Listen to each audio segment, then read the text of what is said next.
Okay, everyone, welcome back. So that's the end of part one. That's where we left off at the end of part one.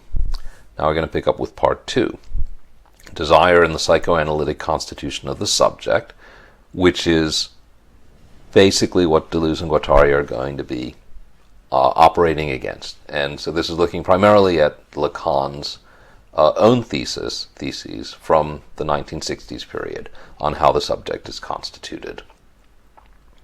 All right. Now, to understand that, we have to first look a little bit at Hegel, because Lacan is quite influenced by Alexander Kojève's reading of Hegel, and specifically the ideas of desire, which Lacan is going to try and move beyond. So, those of you who took the first term course will either remember this or are invited to look at the second lecture from the first term course, where Hegel himself does distinguish, and Kojève will call these two distinct kinds of desire: natural desire and human desire. That's the way Kojève will distinguish them. Natural desire is a desire to negate external others in order to possess, consume, or destroy them. So natural desire takes the form of hunger or thirst or sexual drive or something like that. It's the giraffe eating popcorn. I didn't know giraffes could eat popcorn, although I did know that people could put two such images together and do something like that.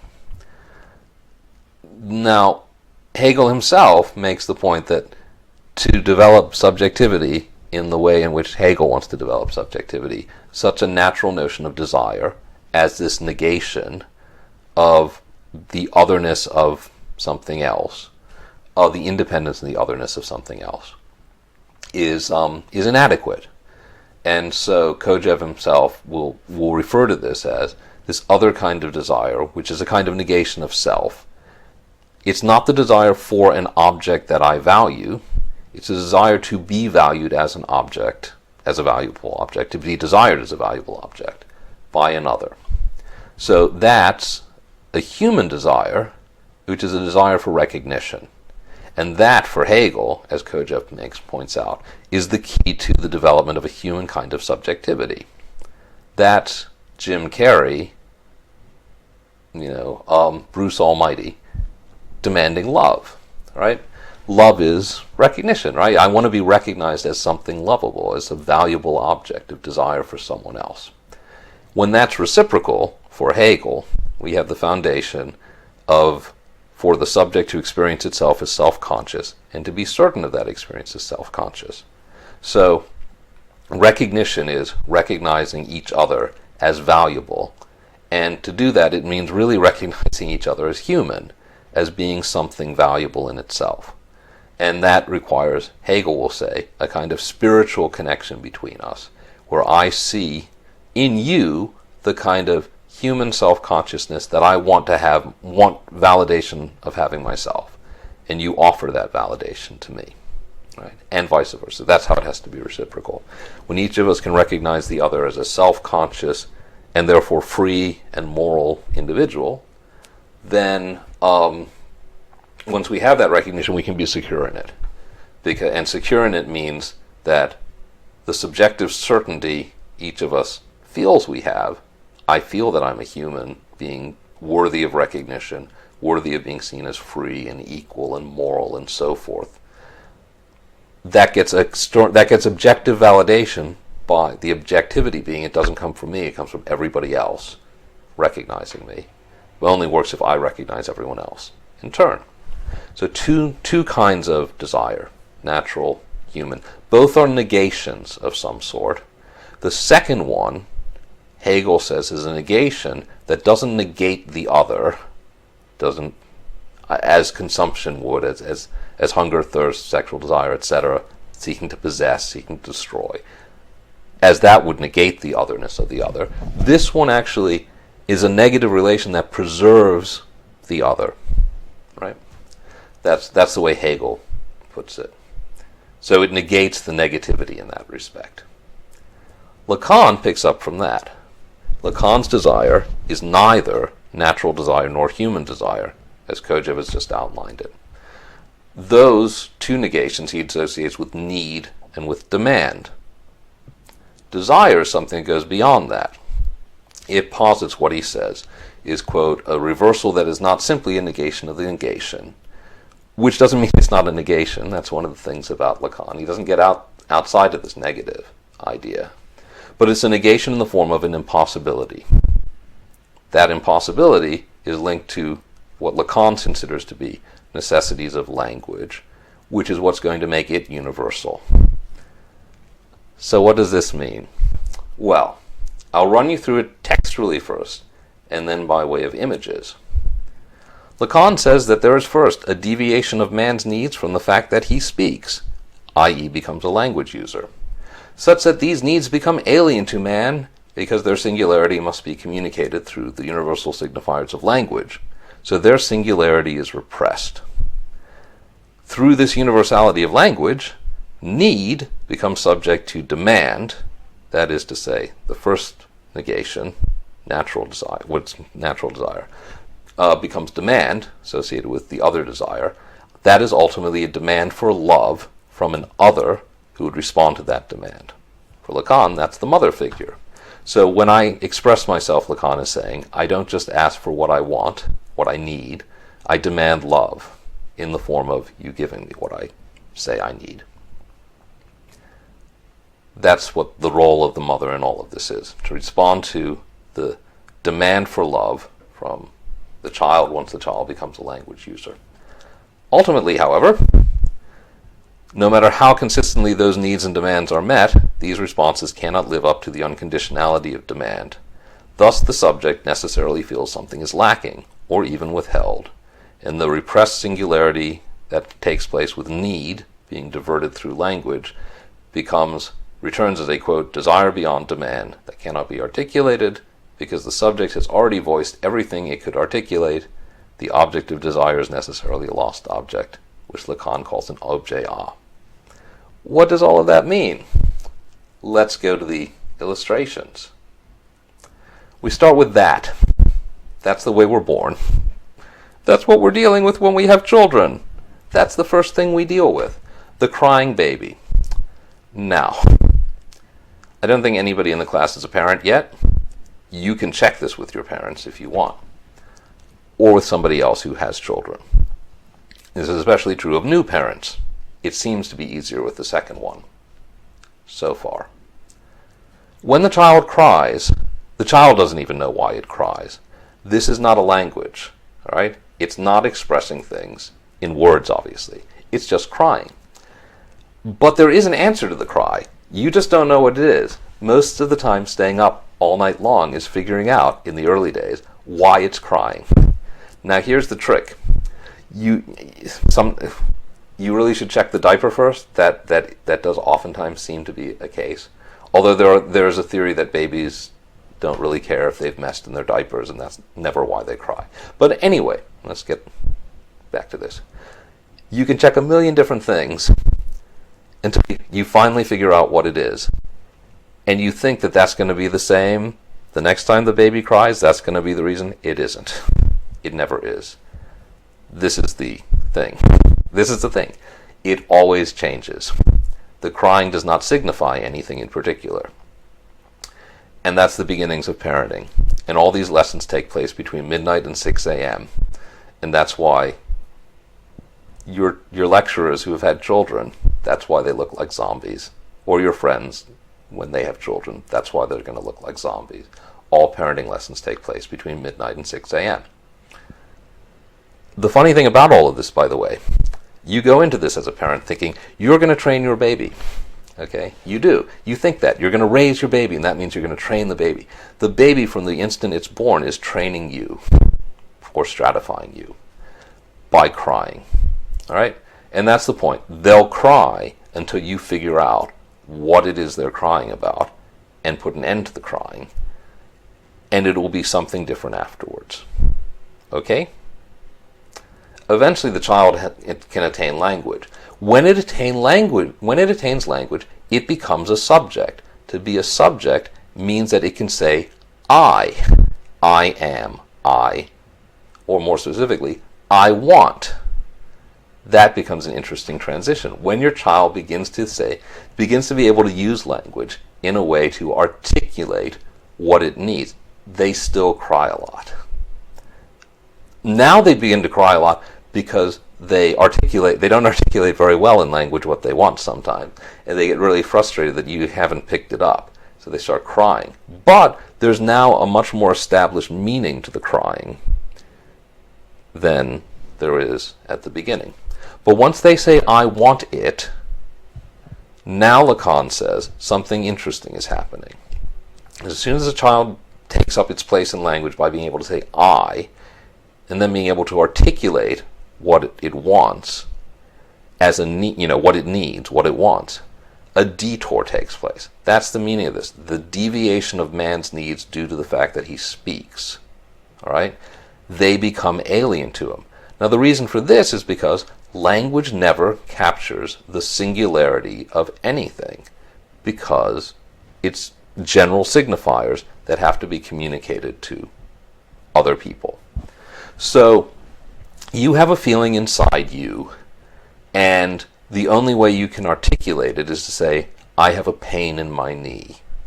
Go to a doctor and try and figure out with the doctor what's the pain in your knee, because it's things like that. You'll find the words are inadequate. Now it's inadequate, and language can be inadequate in all of these other kinds of ways. They can't speak to the specificity,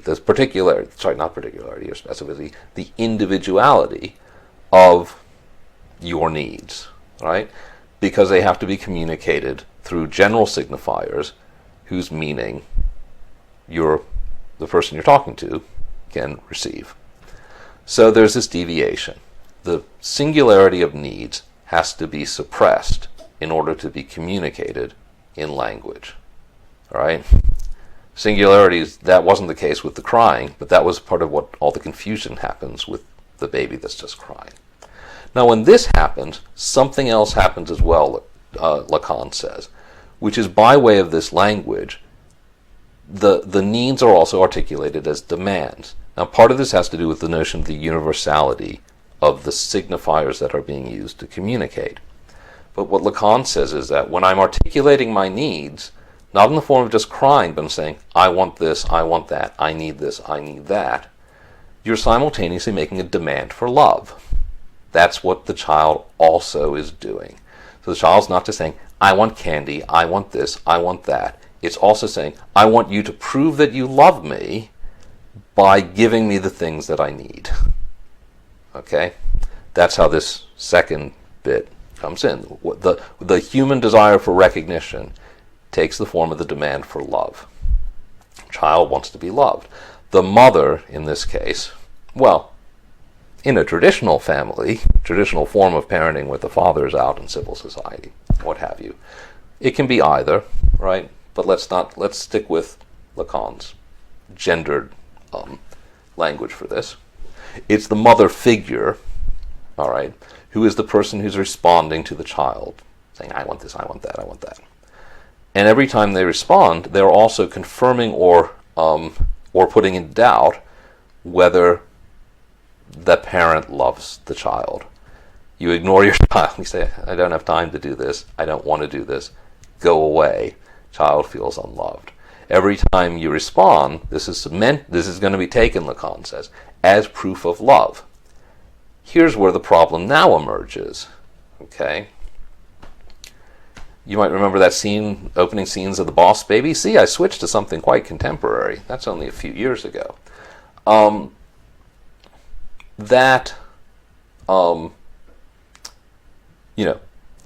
What Lacan will say is, child can go and demand all of these things. The parents can be running around providing them, or whoever.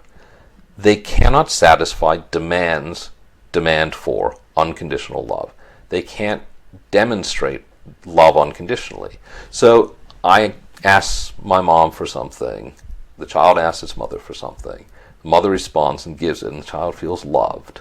Right? Doesn't feel rejected, feels loved. But that's, the demand for love is, I want you to prove that you love me forever, unconditionally, all times and places. And even if the parents are always providing for the child's needs and demands, something that can't be met. Which is what's going to lead Lacan to say that the repressed singularity of need has now returned in some way. It's repressed because it couldn't be put into language. Something is now going to come back into the picture which could not be put into language. That's desire. Okay? And that's why desire is going to be related to an impossibility for Lacan. It's why it's going to be endless, it's going to be insatiable, it's going to be infinite, which is what Freud says about desire. It's insatiable. Right? For Lacan, it's insatiable because there is, no matter how much you get back in response to all the articulations of your needs and demands, something will still seem to be missing. Something will still seem to be lacking. All right? But that lacking thing cannot be articulated because the subject has already articulated all of its needs, all of its demands, over and over and over again. Why is it whenever I get everything I seem to desire, I still seem to be missing something? Right? I still seem to be lacking something. Something seems to be empty in me. Lacan says it's because it's precisely this split between need and demand which creates this excess beyond demand called desire. And desire relates to an object that I can't name. We've given you everything you want. Why do you still feel lacking?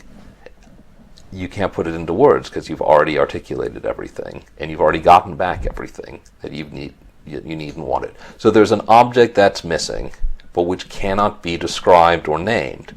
You feel incomplete, but you can't think of the thing, you can't articulate the thing that would complete you. That's the condition of desire, which Lacan says is tied to the fact that you started speaking. If you just kept being a crying baby, you would not have to use words. You would not end up being a subject that has this lack in it. And the lack relates to this thing, a lost object, which Lacan refers to as the object little a, the objet a, little a. Okay? So, the experience of desire is therefore the experience of an unnameable or unarticulatable lack, something that can't be represented, something that can't be put into words. And that carries with it, he says, a feeling that something is being withheld. So it not only implies that there's this object of my desire, that I can't tell you what it is, but I just know that my life is lacking because I don't have it. The fact that it seems to be missing entails or implies or gives rise to the feeling that it's being withheld. What is it that could complete me that I'm not getting? Maybe it's being withheld from me. And this means maybe it's an object of desire that's being enjoyed by another. But, Lacan says, this other is not the mother figure in the previous part of the story who's busy responding to the child's needs and demands. It's the father figure who intervenes and who expresses a power of prohibition. That's how this whole thing becomes edible, right? The father is the one who denies me my desire in some way, prohibits me, enjoys it himself instead. That's where the whole thing about the rivalry between the child and the father, the boy and the father, right, comes in. So, there's a father figure who intervenes, who establishes a prohibition, who therefore establishes a law, and compels a certain kind of repression, right? Because the child is just going to have to put up with the fact that that something is going to remain unfulfilled in it. All right? The phallus, Lacan will say, is the symbol of this prohibition. Right? So you have a father figure in all of this, imagined in some ways. Right? Just something is missing. What could be missing? Something that must be withheld from me. All right? Dad, the person who institutes the law. All right? Why is it that the father figure, whether or not it's your actual father or not is irrelevant in this, takes the form of the threatening person? I couldn't think of what else to give you except for Samuel L. Jackson quoting this fake thing, Ezekiel 25:17, I will strike down upon thee, right? Great fury and anger. The Old Testament God, that's the father figure that Lacan will say is tied into this idea of demand. Okay? What this means for Lacan is that to be a subject, which means to be, which occurs when you enter into language, when you take up a position where you can say I.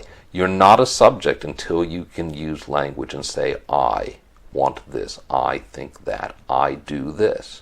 Subject of a sentence. To become a subject carries with it a necessary sense of loss. Moreover, it's a loss that can't be articulated. And because it's in the structure of language as Lacan sees it, and he's very influenced by structuralist conceptions of language, this is seen as a necessary feature of anybody who can use language. So this is how it has the transhistorical sense of it is, in transhistorical and transcultural sense of it, comes from what Lacan thinks is to be the necessary structure of language, rather than biology, as in some ways Freud suggests. You know, boys have penises, girls don't. Boys end up thinking that their penises could be cut off. They have castration anxiety that girls don't have. It's not based on biology, so the phallus is not of the biological organ. That's one thing. It's purely a symbolism, a symbolic effect within language. It's not based on biology. It's not based on culture. It's not based on the way Freud, keeps finding the Oedipus complex in various kinds of historical, dominant cultural stories, which go back to the Greeks, but, Freud will find it elsewhere as well. So it's not based on history, it's not based on culture, it's not based on biology, it's based on the necessities of language. So it carries with it this universality of it. And the universality means that to become a subject in language is also to become subjected. That thing that in Foucault about becoming a subject is also to be subjected. You become a subject in both senses of the term, not only for Foucault, not only for Althusser before Foucault, but also for Lacan. So the subject of desire is a subject that is both a linguistic subject, articulating itself, and is subjected by being prohibited in some way, by having this prohibition and this law of prohibition that intervenes.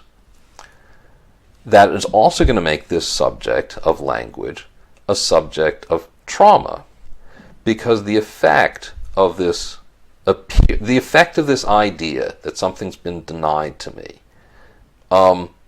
projects back into time. This original idea, this original condition, or this appearance of an original condition of being happy, of being whole and complete. I was whole and complete, and in a way maybe you could say that. You were whole and complete before you became a subject of language and learned that you had this lack, or encountered this lack. Except that's not true. You weren't whole and complete before. You were just the crying infant who couldn't articulate why you were crying. So, to become a subject is also to be a traumatized subject. To be traumatized means that you think of yourself as having once been whole, once been happy, and that having lost this in some way. So that's also going to play an important psychological role in all of this. The wholeness never really existed, but it's necessary part of the subject's imaginary insofar as it comes into being by way of this repression. There's this implication that somewhere back in some original period, because that's what it means to be traumatized, right? The idea of being traumatized is I was whole and I was broken. A trauma is being broken, right? This gets back to Lyotard, this whole idea that Lacan has this idea in a sense too. To be a subject is to be broken without a striking blow, or to be traumatized by something that seems to refer to a wholeness that never existed.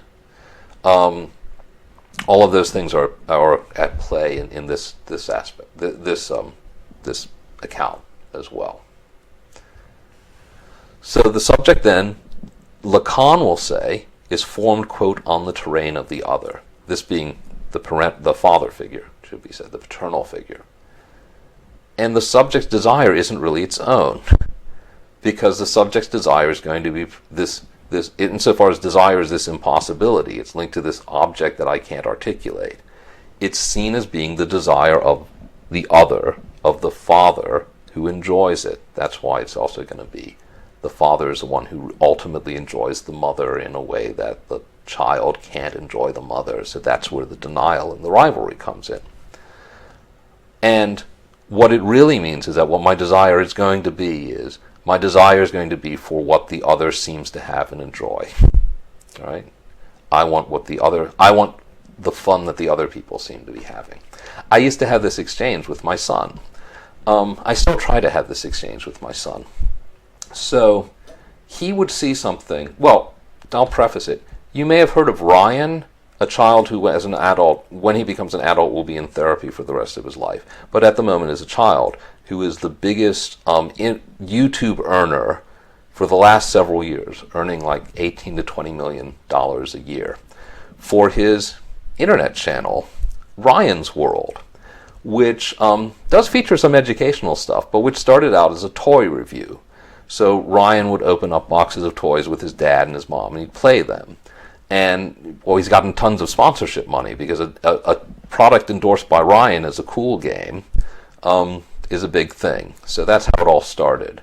And there are Ryan toys you can get. There's Ryan magazines you can get, which has Ryan secret toys inside, all this other stuff. And there's also, they do mix in some educational things. So Robert, who watches far too much of this sometimes, does learn stuff. They show you how volcanoes work and other things. His mom was a chemistry teacher before she realized that they could be making $18 to $20 million a year by doing this full time instead. Anyway, Robert would often watch the toy reviews, and Robert, I really did appreciate this. It's changed a little bit, but when he first watched them, he never asked for a toy that he ever saw reviewed by Ryan. And I think it was because Robert's a perceptive kid, and he realized, my son is very perceptive, but he realized that by watching them play, that the toy wasn't really that interesting. He saw what you could do with it. Now, a 30-second advertisement, Robert is still as susceptible to those as any other child. The 30-second TV advert, you can't see that the toy is ultimately boring. So when Robert watches Sky with commercials, with advertisements, he says, "Daddy, Daddy, I want that." He still does this. But in the very beginning, when Robert was only first learning how to use language, he'd say, "Daddy, I want that." And I say, "No, you don't, Robert." And he would say, "I really do." And I'd say, "No, you really don't. Someone else wants that. Someone is trying to give, that's what someone else wants, and you are wanting it because it looks like someone else wants that, and someone else is enjoying that." So I try and introduce Robert to Lacan a little bit. Now it's at the point where he'll still pester me until a point where I'll sometimes say, "Yeah, we can get that," and then he has a memory now, unlike the very early days, so he'll remember that I promised that. This is where you go from the crying child that you don't know what to do. You don't know why it's crying, and you stay up all night figuring it out, and then it changes the next night to that. I'm still being trained by my kid, by my 5.5-year-old. All right? Now, in this way, subjectivity is constituted in relation to this authority and its prohibitive law. Okay? So there's this subject, there's this authoritative transcendent figure, sometimes known as the other, sometimes known as the subject supposed to know, who's barred you, the subjected subject, in some kind of way. It's necessarily, subjectivity is constituted in relation to that law. It's also necessarily subjected to a power that remains mysterious and transcendent, but whose actual incarnation, if examined closely, is almost comically inadequate. That's why Austin Powers is there. And that's why, with that famous passage, which is an explanation of Lacan's notion of the phallus, the authoritative power, most clearly. Women. This is exactly the way in which Lacan defines masculinity and femininity, not as sexes, but as gender positions. Right? So men could be feminine, women could be masculine. It doesn't get you, Lacan doesn't get you beyond that, by the way, beyond there being men and women who could be masculine or feminine. It's inadequate on a lot of levels. That's one of them. But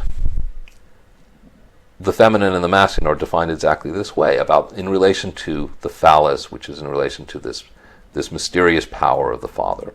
Women want him, men want to be him, right? But he's Austin Powers, and that's the point. When you figure out who this mysterious, transcendent, authoritative, powerful figure is, it looks like that. So, the relation to an authority which is no more than that, in turn, is going to compel various kinds of action in the subjects that are so formed, as they seek either to attain this lost object of desire which is beyond every demand, or to somehow negotiate with or appeal to the authority that seems to ban this object from them. And this is where Lacan is going to say all the comical aspects of our relations to authority and our relations to just others more generally take place, right?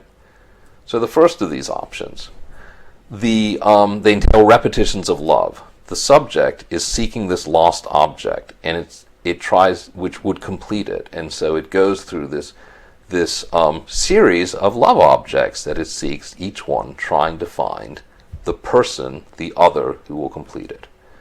And the problem is that no other person can be adequate to this lost object of desire.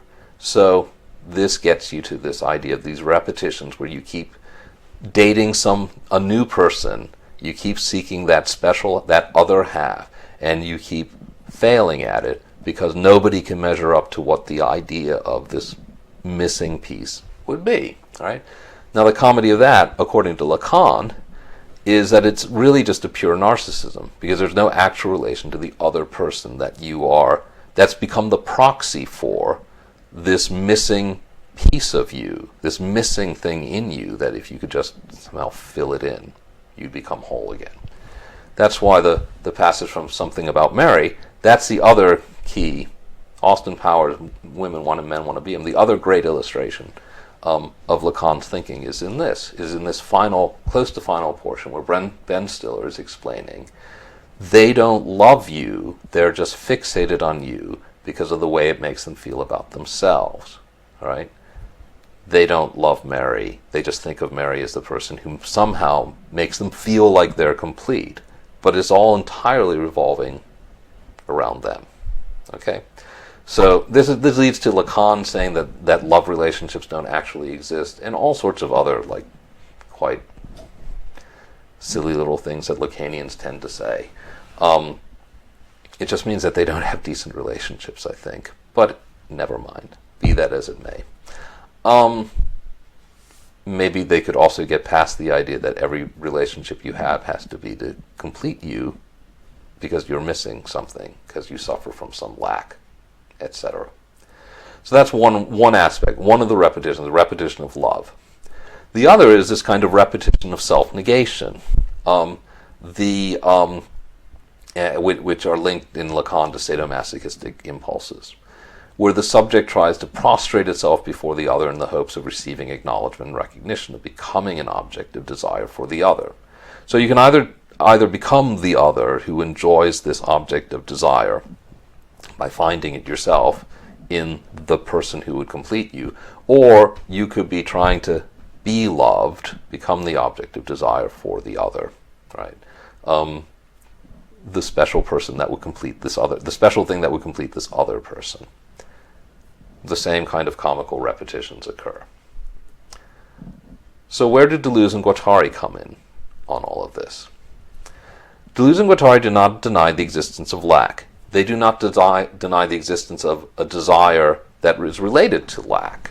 They don't think that people in modern society don't feel lacking and don't have desires for things that they can't name, etc., etc., etc. There is something that is accurately described by this idea. However, they do not think that lack is primordial. They don't think that it's a necessary that every time I become a subject and I say I have to be a lacking subject, and I have to be subjected to authority and all of these other things. They start out with, and I'm not getting into it in this lecture, a completely different notion of the structure of language that is not a signifying structure. And so they don't accept this Lacanian starting point about language and what it is to become a language user. But I won't talk about that very much. The point is that they don't think that lack doesn't exist. They think it's created.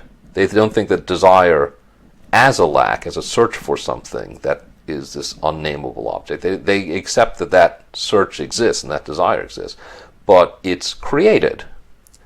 And one of the great passages from the early pages of Anti-Oedipus says it: the deliberate creation of lack as a function of the market economy is the art of the dominant class. This involves deliberately organizing wants and needs, right? The starting point of Lacan's analysis, needs, which are deviated through language. Deliberately organizing wants and needs amid an abundance of production, making all desire teeter and fall victim to the great fear of not having one's needs satisfied. And that's the trick of capitalism. In a world of, Marx says, industrial production provides the capacities to conquer material need. We have the ability to produce enough food to feed everybody in the world. We have the ability to produce enough to clothe everybody in the world. We have the ability to basically get rid of material need. This is what Marx is contending. But it still exists. Why does it exist? Because of the way in which capitalism works, which leads us, for example, to pay farmers not to grow food, other kinds of things, which so that people are lacking, right? It's created amid a world of abundance. So the more that society produces and the more abundance it has, the more everybody's situation becomes precarious. But precarity is constructed, right? And that's exactly where the lack comes in. It comes in from, not from desire itself necessarily lacking something.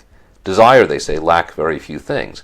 It's from the deliberate construction of a context of precarity that makes everybody fear that they won't even have their basic needs satisfied.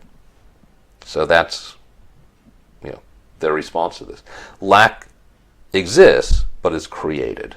In fact, that's what capitalism thrives on, creating a certain kind of lack and desire for in relation to that. That's its way of management. That's its way of control. Okay?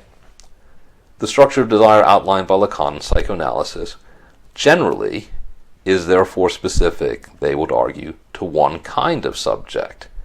One that Lacan is committed to. He thinks is a necessary form for language, for law, for psychic functioning, is that in order for a subject to be in any way maintain itself as a subject, it has to be related to an authority figure, it has to be related to a law. So Deleuze and Guattari's basic idea is that is true only of a certain kind of subject, which is specifically a subject of a capitalist order, that it's capitalism or modernity that requires a subject that's organized in this way, as a subject of lack, and also, because it's Oedipal, right, Oedipus complex, guilt. That is, the Oedipus complex is all about guilt, right? It's all about, Oedipus kills his father and marries and sleeps with his mother, not knowing that it's his father and his mother, right? And then gouges his eyes out once he finds out that he's guilty of these crimes. So that's, and the story is that you all secretly have this in your desires. So you're already guilty of it at that level. Having a guilty subject and having a lacking subject is crucial to, Deleuze and Guattari say, the way in which capitalism has to be oriented. So just like what Foucault says, that liberal society could not function, it couldn't give people freedom against government, it couldn't give them rights, unless it constituted them in a certain way so that they were somehow obedient to this system. Deleuze and Guattari are going to say the same thing. Capitalism couldn't exist unless it created subjects which were of a certain type. And that's where the critique, that's where that's the starting point of their analysis. Now, with psychoanalysis, the error of treating the subject of desire as lack as a necessity is going to be consolidated by the refusal to consider the broader social conditions under which the subject becomes necessary. So again, it gets back to this point. It's never contextualized in time, place, and history. It's never seen as a historically specific necessity that subjects have to be subjects of lack and subjects of guilt. And so psychoanalysis will not talk about broader social context. It will talk about this family drama. Psychic life is a family drama of the Oedipus affair, mommy, daddy, me. Okay? And it will then see society as reflecting the family drama as opposed to the other way around. So for the psychoanalyst, for the Lacanian, for the psychoanalyst, the policeman is the father figure on the street. Okay? The reason you have the same fear of the police officer in the uniform as you might have as a child to your father is because the police officer is a representation of your father on the street. Deleuze and Guattari insists this has to be reversed. Your father is the police officer in your family. Okay? Insofar as this is an Oedipalized family. All right? Psychoanalysis has inverted this whole analysis because it has failed to relate to the outside in the sense of relating to its own conditions of emergence. That's where they write, we dream of entering their offices, opening the windows and saying, it smells stuffy in here, some relation to the outside, if you please. We're at the end of that. We're ready to start talking about Anti-Oedipus itself, not just preliminary stuff. So I'm going to stop the video here, and we're going to pick up with part 3.